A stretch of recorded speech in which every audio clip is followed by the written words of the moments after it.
Hi നമസ്കാരം. എൻ്റെ ഒരു പരിചയക്കാരൻ കുറച്ച് നാൾ മുമ്പ് എന്നോട് എൻ്റെ കോൺടാക്ട് നമ്പർ വാങ്ങിച്ചിട്ട് വാട്സപ്പിലേക്ക് ഒരു മെസ്സേജ് അയച്ചു. ഞാൻ എന്ത് ചെയ്തു, വാട്സപ്പിൽ നിന്ന് അദ്ദേഹത്തിന്റെ കോൺടാക്ട് എൻ്റെ ഫോണിലേക്ക് സേവ് ചെയ്തു. അതിനുശേഷം ഞാൻ അദ്ദേഹത്തിന് നോർമൽ കോൾ ചെയ്യാൻ വേണ്ടിയിട്ട് എൻ്റെ കോൺടാക്ട് ലിസ്റ്റ് നോക്കിയ സമയത്ത് ആ ലിസ്റ്റിൽ അദ്ദേഹത്തിന്റെ പേര് കാണിക്കുന്നേ ഇല്ല. അപ്പോൾ ഇത് വാട്സപ്പ് ഈ അടുത്തപ്പോഴോ സംഭവിച്ച ഒരു അപ്ഡേഷന്റെ ഭാഗമായിട്ട് കൊണ്ടുവന്ന ഒരു ചെറിയ പുതിയ ഫീച്ചറാണ്.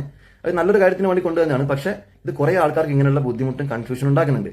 എന്താണെന്ന് വെച്ചാൽ നമുക്ക് വാട്സപ്പിൽ മാത്രമായിട്ട് ഒരാളെ നമ്പർ സേവ് ചെയ്ത് വെക്കാൻ വേണ്ടി പറ്റും, മെയിൻ കോൺടാക്റ്റിലേക്ക് അല്ലാതെ. ഇനി നമ്മൾ കൂടുതൽ ആളും ചെയ്യുന്നത് ഒരാൾ വാട്സപ്പിലേക്ക് മെസ്സേജ് അയച്ചാൽ നമ്മൾ അതിൽ തന്നെ നമ്മുടെ കോൺടാക്റ്റിലേക്ക് നമ്പർ ആഡ് ചെയ്യാണ് പതിവ്. ഇനി അങ്ങനെ ചെയ്യുന്നുണ്ടെങ്കിൽ മെയിൻ കോൺടാക്റ്റിലും കൂടെ നമ്പർ വേണമെന്നുണ്ടെങ്കിൽ ഇതുപോലെ സിങ്ക് ടു ഫോൺ കോൺടാക്ട് എന്ന് പറഞ്ഞ ഒരു ഓപ്ഷൻ എനേബിൾ ചെയ്തിട്ടുണ്ട് എന്ന് പ്രത്യേകം ശ്രദ്ധിക്കുക. എന്നാൽ മാത്രമേ നിങ്ങൾക്ക് ആ നമ്പർ മെയിൻ കോൺടാക്റ്റിൽ കിട്ടൂ. ഇനി അല്ല, ഇങ്ങനെ ചെയ്യാതെ ആരെങ്കിലും നമ്പർ സേവ് ഓൾറെഡി ചെയ്ത് പോയിട്ടുണ്ടെങ്കിൽ ഒരു കുഴപ്പമില്ല. വാട്സപ്പിൽ കയറുക, അവരെ കോൺടാക്ട് എടുക്കുക, അതിൽ എഡിറ്റിൽ പോയി കഴിഞ്ഞാൽ വീണ്ടും നമുക്ക് ഇത് എനേബിൾ ചെയ്തിട്ട് സേവ് ചെയ്യാൻ പറ്റുന്നതാണ്. അപ്പോൾ ഇത് ഉപകാരപ്രദമാവുമെങ്കിൽ മറ്റുള്ളവരിലേക്ക് ഒന്ന് ഷെയർ ചെയ്ത് കൊടുക്കാം കേട്ടോ.